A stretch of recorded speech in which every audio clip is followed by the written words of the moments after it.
Welcome to Professor Game Podcast, where we interview successful practitioners of games, gamification, and game thinking who brings the best of their experiences to get ideas, insights, and inspiration that help us in the process of getting the students to learn what we teach. And I'm Rob Alvarez. I teach and work at IE Business School in Madrid, where we create interactive and engaging learning materials. Want to know more? Go to professorgame.com/subscribe, start on our email list, and ask me anything. Welcome back, engagers, to another episode of the Professor Game Podcast. And today we have Erik with us. But before we kick off, Erik, are you prepared to engage? I am, and I was waiting for you to pronounce my surname because you are probably one of the few people who can pronounce it properly, and you didn't. Erik Agudelo is a researcher and developer of learning solutions, and he's the founder of Play, Learn, Develop, and, he's also a vegetarian. His research and products combine the use of human behavior, tabletop games, and artificial intelligence, data science, and all those trendy and cool things that can come in very, very handy. And over the past 2 years, he has worked with the University of Economics Krakow in Poland and with Trinity College Dublin in Ireland. And currently, he is working on a project to take ToolBox for Creativity's latest L&D product to Kickstarter. And we might talk about that in a future episode as well. And he's also applying for EU funding to develop his umbrella research at the Human-Centered Organisational Transformation Framework. So, Erik Agudelo, is there anything we're missing from that intro that you want to make sure that we know before we start with the regular questions? No, you got it all. That's the main stuff. There are probably, small little things that I am doing, and I'm trying to keep track of what I do by putting vlogs on YouTube. But majority. So you don't forget what you did yesterday, right? Pretty much, yes. Sounds fantastic. So, Erik, we always like to understand our guests a little bit more beyond the introduction, beyond knowing the fantastic things you've done. What does it, look like, feel like? What is Erik doing on a day-to-day basis, or, every now and then? Like, what does a day or a week with you look like? We're going to be there with you. Perfect. To be honest, I even ask myself the question, and I try to monitor what I do by using... and you use YouTube. No, in this case, I use... Google Calendar, and I'm like, whatever I'm doing, I'm trying to put little blocks in there and using different colors to really keep track of what I'm doing, because I am, as we say, in Venezuela, cooking a couple of stews at the same time, and I don't want some of them to burn.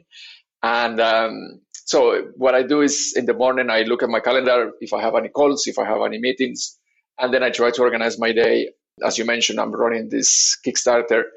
And Kickstarters can be really interesting, but can be really frustrating. And, if you want to know more about that, we can talk about it.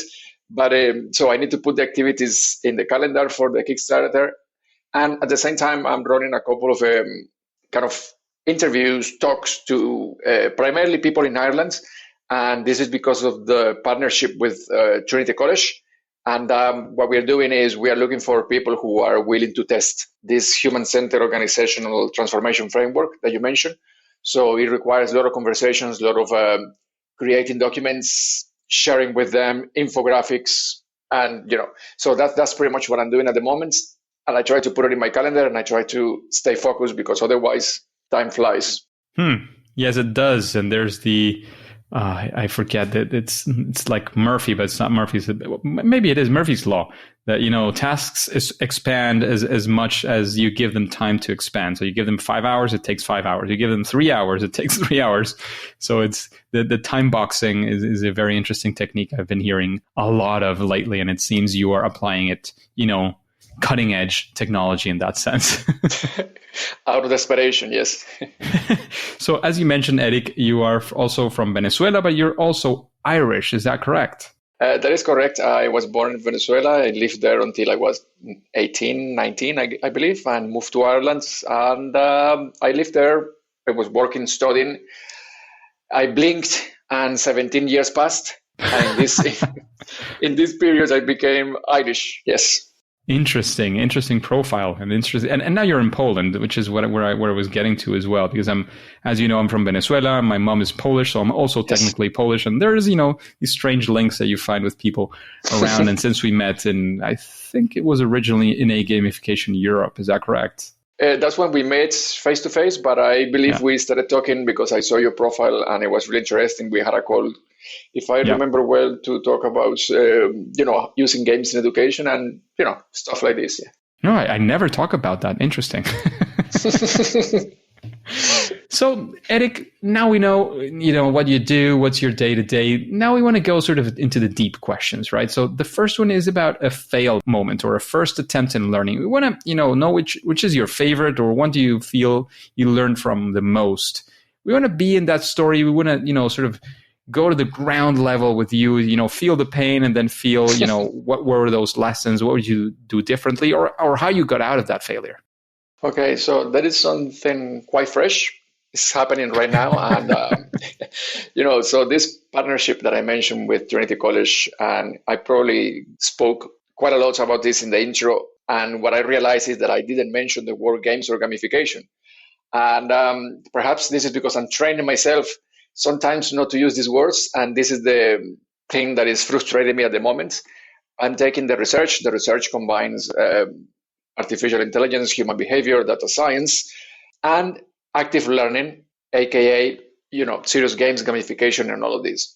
But the frustrating part is that when I take this to people that work in corporations, because this human-centered organizational transformation framework will be used primarily, for the moment anyway, in corporations, in corporate learning, the moment that people, unfortunately, decision makers, they see the war games, majority of them tend to just kind of lose faith. And then getting from that point that people are not interested and regaining their interest is a very difficult thing. You can approach people who know nothing about the subject but are willing to listen. But if for whatever reason they say this is not for me, to try to convince them otherwise is extremely difficult. So this is the frustrating part. And kind of answering the second part of the question, what have I done? So I try different things, but I suppose the one that I'm using at the moment, and it seems to be working, is that the solutions that I create, they involve different things: technology, physical games, even a framework for evaluation and implementation. So as a result of all of this, I put it all together, and I do not call them games, I call them learning solutions. So we start from that point, and when I start explaining to people how everything works, I do then mention the active learning. And still, as I'm doing right now, I sometimes refuse to use the word games, because once I do it, it's like goodbye, So there will come a time in, our lives when, people will understand the power of games. But unfortunately for now, there is a certain demographic that tends to be the decision-making in corporations. And they do not understand games. And they don't want to in many cases, and that's okay. Yeah. It makes sense. In fact, I think it was on the podcast. I'm trying to remember who I had this conversation with. It was relatively recently that we were saying, no, actually it was in a class. Now I know. That we were saying, like, there's like different profiles of people here. And the thing is, some people, could be open to this. Some people are not. And there's like different approaches, especially with profile, somebody like you, that is going actively towards clients and, working on this whole thing. There's the people that, like you, are, doing great work on games and gamification, but calling it some other way, which is in a shape or form, it is also helping the industry move forward, because you're creating this portfolio, so to speak, of success in a way. So then when you start saying, well, what we did was actually games and gamification, or when you show it to another client, or when you bring it to a conference, it is a good way to show that success and to expand the industry. There's other people who are saying, look, you know what I do is games, what I do is gamification. If you don't like the word, you can find somebody else. They're probably doing well enough to not sort of care about losing the occasional client because of this. But these are two approaches, and they are as valid, as any other in that sense. But I do think there is I don't want to say a divide, because it's not like they're facing one another. It's just like a different way to see things. Do you have any opinion on that? Sure. I mean, as I said, I hope there will be a time in our lives, yours and mine, this kind of generation, where we can sell games and people will say, yes, that's a great tool for teaching. But unfortunately for now, even though the people receiving, and this is kind of one of those contradictions in life, the people receiving the training, the people receiving the education are willing and looking forward to use games or something else, let's call it active learning. The people controlling the administration of knowledge, in this case, the teachers, the universities, colleges, are not willing to take that step. So, but things change, the world changes, we are getting better at many things. So perhaps in, next decades or whatever, I will be happy enough to say, this is a game and I want to sell it to you as a product. But for now, unfortunately, what I'm saying is that I learned very quickly by losing people interests, very quick, it seems. Yeah, exactly. Yes. Yeah. Well, that makes sense. And Erik, actually, let's just go ahead and turn this around entirely. Tell us about a time where instead of having a fail experience and, overcoming it or whatever, it's actually of a time of success, something that you're proud of, that you want to, maybe it's kind of a show and tell in a way. And of course, we still want to keep the lessons coming. So maybe you can give us a few keys of what you feel helped you get to that level of success. Let's see. Still talking about this research that I'm doing, when we first identified something like 15, because we were looking for people who manage transformations. This is transformations in corporations, and there are many kinds of transformation, but we kept the definition pretty broad. So we hire consultants, and this is through Trinity College. We got money from the government of Ireland to hire the consultants. And off he went to look for these transformation specialist managers, directors. And a lot of people listened to what the consultant had to say. They filled the survey, but they actually said, we don't really want to know more about this. This is not for us. And there were comments that were expected, but still a little bit hurting. Comments like, oh, this type of training may be good for junior people, but not for senior people. Directors are busy and they don't want to know anything about games, this kind of stuff. But check their phones. Yes, I know. But check their personal lives with children. You'll be horrified by how much they play. It's terrible. But then after I follow up with them directly, because that was the last part of the engagement with them. So I went to them directly and I said, listen, you spoke to the consultants, and, I refer to him by name, of course, and all of this. And then we had a Zoom and I show presentations or maybe little videos of pre-recordings of how I run my training with my products and all of this. And some of them, not all, but some of them, their eyes got like really big and really happy. And they wanted to tell me more about how they themselves are using some active learning techniques, even though they might not call it like that. But we found common grounds, and they got really happy and they wanted to tell me more about what they were doing. So the lessons learned here, one of them anyway, is that these people who originally said no, after getting more information and after seeing how some of these things work, they got really excited. And right now I need to collect at least, say, for example, 3 people who support the products in Ireland. I'm focusing in Ireland because the university is in Dublin. But the 2 companies that have already issued the letter saying that they are willing to support the the development of the product and the research, initially said, no, thank you, this is not for me. So that to me is really exciting, and it made me kind of happy. Changing their minds and realizing how things can change, and when you go deeper and they understand what you're proposing is always, I would argue, is always a better route to success. When, the initial answer might be, maybe, yeah, don't call me, I'll call you. That kind of thing. So absolutely, that makes a lot of sense, Erik. And of course, with all this time that you've been investing on this, with all the toolboxes you've been using and creating yourself, you've probably, had quite a bit of experience, and you have a way of doing things. And we would like to know about that way, or that process, or that framework or toolbox. Can you, in, 4 or 5 minutes, tell us what are, if it's steps, like what does that look like? You arrive and you want to use games or gamification in a solution. How do you approach it? What do you do when that happens? Okay. So if the solution is to be developed from scratch, let's say you go to a client and the client has a problem, don't really know what the solution may be. Yeah. So that's an excellent opportunity because you have like a white page where you can draw anything you want. One thing I realized a lot of people do is if they are already working with physical games, they tend to stick to that type of technology. Same for people who use mobile games or digital games.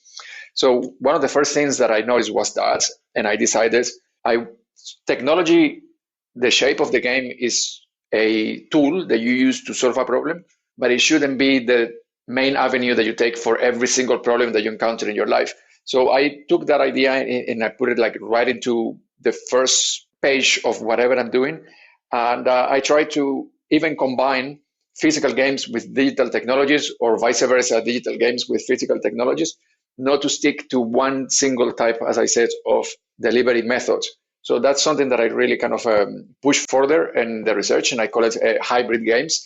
We saw a lot of this now by accident. It's an unfortunate situation, but it brought out this quite a lot, which is COVID. We saw a lot of people who were traditionally playing board games, and the industry, was trying to diversify, and they ended up releasing more of something that existed before, but it wasn't quite popular, which is the digital companion for the board games, and now seems to be pretty popular.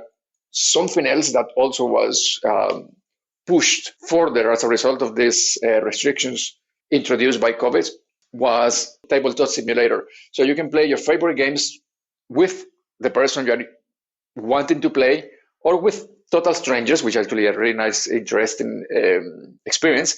And you can do it online, you can do it on your computer. And of course, it's not the same, but that doesn't mean that it's less or worse. It's just simply different. Yeah, it's a completely different experience, and it's a nice way to do that. So, is there a way you might want to? I don't know. I know you talked about your hybrid tendencies, so to speak, on games. Is there? I don't know. I don't want to push it too far, but is there some?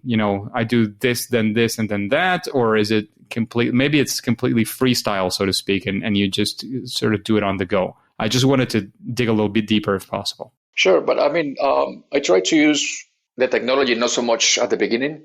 I try to start prototyping with a low technology, and I take these lessons learned from, or way of working rather, from tools, or I don't know what to call it, methodologies such as design thinking and any type of design in general, which is start pen and paper prototyping. Even if you're developing something as complex as a car or some piece of technology, starting with pen and paper prototyping is a really powerful technique. Then you start evolving, and then you decide where to invest your time and your money for the development of the technology. So at some points, maybe after the second, third iteration, both the physical part and the digital part start to develop. In one of the games I created in the past, as I was creating the physical, say, for example, the cards with some events that took place in this game. The game was designed to teach project management. At the same time, I was creating some wireframes for the companion video that sort of set the stage for the game. So both were evolving, and both started with paper prototyping. So in my case, I really don't, at least consciously, start with one element and then switch to the other. I try to keep both evolving because they are connected. Makes sense. That's great. Just a quick break before we continue. Are you enjoying this podcast? If you're listening through a podcasting app, please subscribe and rate us on the app. This will be of great help to reach more engagers so we can change the world together through gamification. So Erik, is there, when you think of all this experience you've had, all the projects you've worked on, would you say that there is some sort of best practice, something that you would say, well, you think of this, you use this, and it's usually, at least, or most times, going to benefit your project for the better? Yes, testing it. You create your products, and when I say create, I'm not talking about the final product, but from the beginning, once you have a prototype, test it. And test it with people you believe are close enough to the population that the product is intended for. And a technique that I came across, even before I started designing games, because the way I came into games, in contact with games, it's kind of funny, was through academia, rather than most of us come in contact with games because we want to have fun. In my case, it was through academia. And I came across this evaluation technique, which is just observing people as they play games. And then there are some markers that you have to analyze the behavior of people, how they react to certain circumstances, and then try to draw conclusions from these moments. So when you are collecting data as well, look at how people interact with your game.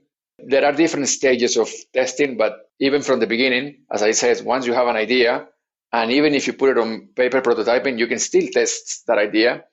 And I know it can be frustrating. I know it for sure. When I was testing as well, one game I have not completed, but I was testing it anyway. There were some comments and people were getting really frustrated. And it can be hurtful if you're the designer and you're listening to that. But you just need to kind of bite your tongue and listen to people interact with your game, because you learn a lot, and you do learn a lot. It's quite amazing how much you learn by just looking at people interact with your products. This is something, again, that I just finished my class with a master that is called Master in Customer Experience and Innovation. We had a class on gamification. We had a couple of classes on that. And of course, their experience, they have a lot of things on, iteration and prototyping and, play testing and all these things. So they were kind of versed in that sense. So that was not a tough sell. But usually the whole thing of, testing and being uncomfortable with those, difficult comments or seeing the frustration of your players is something that is really, really hard to get across, especially with a new audience in that sense. Once you've seen people who have, been there, done that, they do recognize relatively easily the value of doing this. With new audiences, it kind of gets to be a bit more difficult, but I do agree it is critical. It is critical to test early and as much as you can along the way to correct your path as soon as possible, not, once it's maybe a little bit too late. Exactly. So Erik, yeah. Sorry, go ahead. No, I was going to ask you another question. So if you had anything else to complement, it's the right time. So going back to this testing thing is, if you don't test it, what happens is that the development team, and this development team can be large or can be small, but what tends to happen if you don't test is that you do produce something that works, and it may work perfectly, but it's designed for the 5, 10, to 20, whatever amount of people that designed it, because you did not expose it to other people. And you only got feedback from the development team. That's something that we should avoid in any area of development. Even if the development team is the target audience, always go ahead and test it with other people, because their hearts are there as well as yours. So, make sure you have some outside feedback also. So again, Erik, I wanted to ask you this question, and we really enjoy this one because we get to meet as well interesting new people, or, get reminded of people we haven't had on the podcast, or, that we have actually had already as well. And it is all about knowing if there is somebody, listening to these questions, hearing the podcast, and you mentioned you've heard it a few times as well. Is there anybody that comes to your mind like, oh, I would definitely like to listen to, who's that person? If you would have asked me this question 5 months ago, I would have said Jeff Engelstein, but I know that you already interviewed him. A great interview with him, by the way. And you mentioned something that at the beginning, or you use a word to describe how I am perhaps working. And I tend to mix. One thing I do as well is I mix listening to not only people who work in games and gamification, but I listen to, for example, people talking about chemistry or physics or whatever, and then try to use that little bit of information to see if I can adapt it to what I do.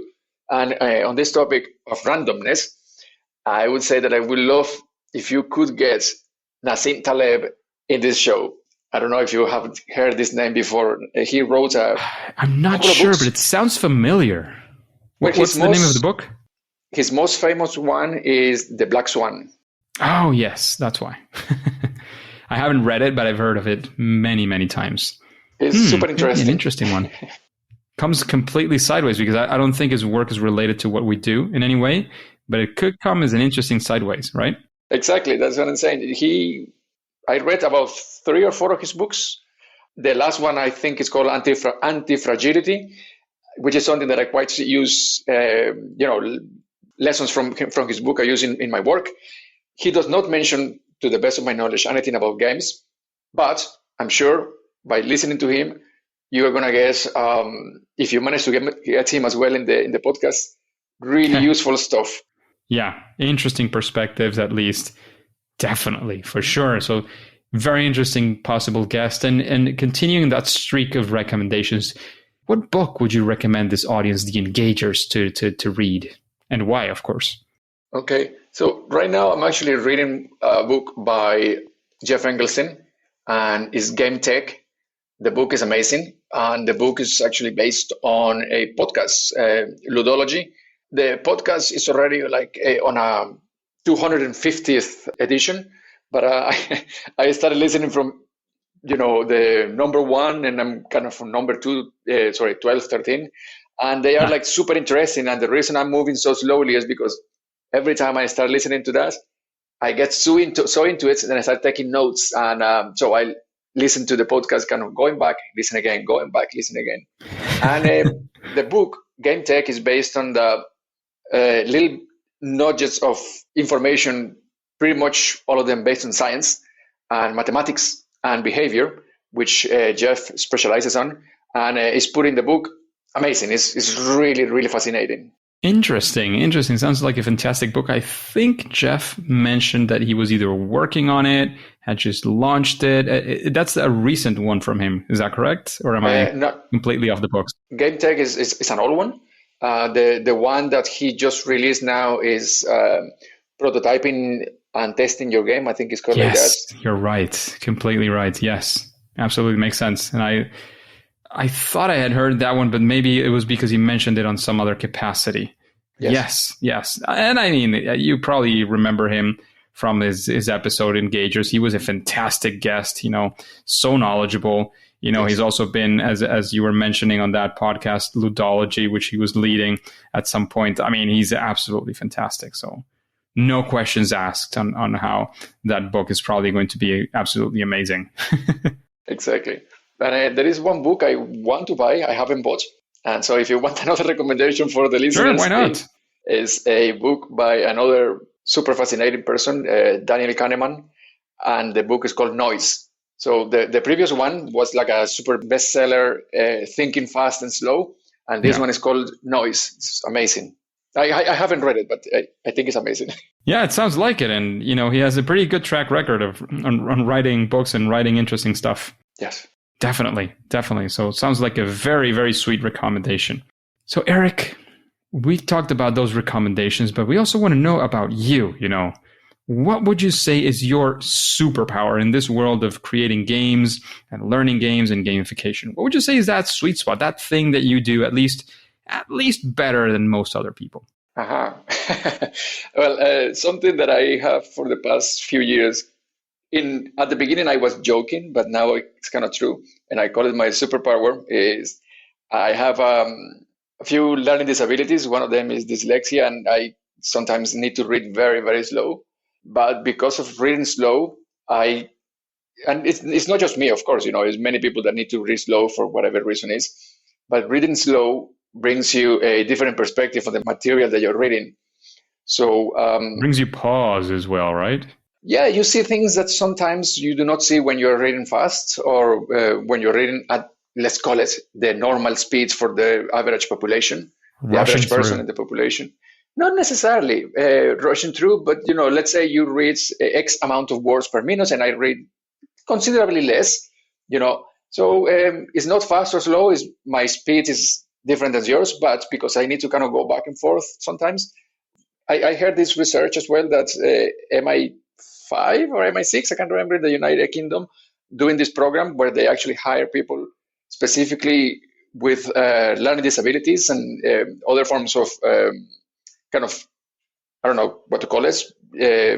Let's call it learning disabilities, for lack of a better word, because people in such circumstances are able to see the world in a way that the average usually don't. Interesting. Sounds like very, very interesting research as well. And we get to the most difficult question of the podcast. according to many of our guests at least, and probably according to me as well. Erik, what would you say is your favorite game? Aha.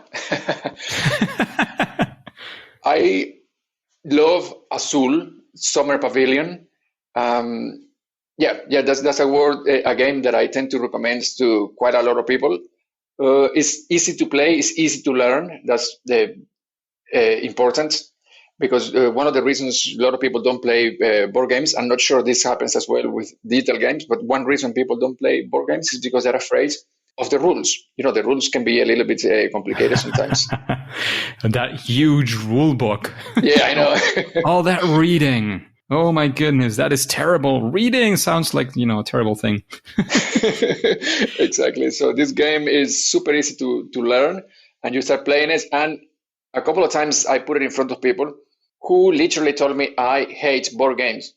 And by the end of the game, those people who said I hate it wanted to play one more round, or actually came back to my house for gatherings that I organize sometimes, because they wanted to play this game. So, when we say we hate something, it's because we usually don't understand it or don't want to understand it. But once we are given this opportunity, we end up kind of loving as, that thing that we were supposed to hate. That's very, very interesting as well. And you were mentioning Azul. It's one of my favorite games, definitely. We have it, the board game here. But very recently, we were introduced to a game that has been compared a lot to Azul, which is Sagrada. It's about the Sagrada Familia in Barcelona. Mm-hmm. Have you heard of it? I have not, but I will look into it. Look it up. It is, one of the things that you said you loved is the simplicity. This one is definitely not that simple, especially to explain, because it has many more considerations. But it does have the element, of the colors, of the sort of the beauty of the game is present there as well. And it has a bit more, well, it actually has dice, but in a very non-traditional way. So I think you're probably going to enjoy at least finding out about this game, even though, again, it is not as beautifully simple as Azul. So, Erik, we are running out of time. But before we go, of course, we want to let you tell us, where can we find you in the world of the internet? Somebody wants to connect with you, make you questions, find more about your work, whatever that looks like. Where can you send them to? And of course, if you have any final piece of advice, it is the right time. Sure. Well, my website is 3 words, playlearndevelop.ie. It's an Irish domain. You can, just look that up, yourself or the listeners. But as well, by simply Googling my name, by doing a search on Erik Agudelo, you should be able to as well, find my social media channels like YouTube and LinkedIn.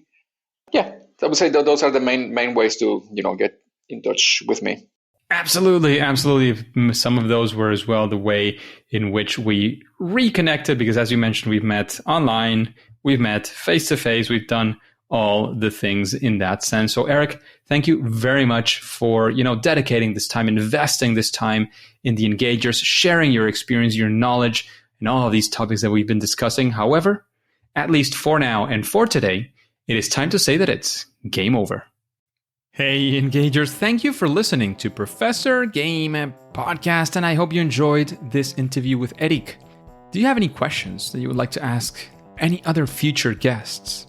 All you have to do is go to professorgame.com/question and ask that question, and if it is selected, it will come up in a future episode, and you will get your answer. And remember, before you go on to your next mission, if you haven't, go ahead and subscribe, or now they call it follow, on your favorite podcast app, whether that is iTunes, Stitcher, whatever that's going to look like. Make sure you subscribe, that you follow on that podcast app, and that you listen to the next episode of Professor Game. See you there.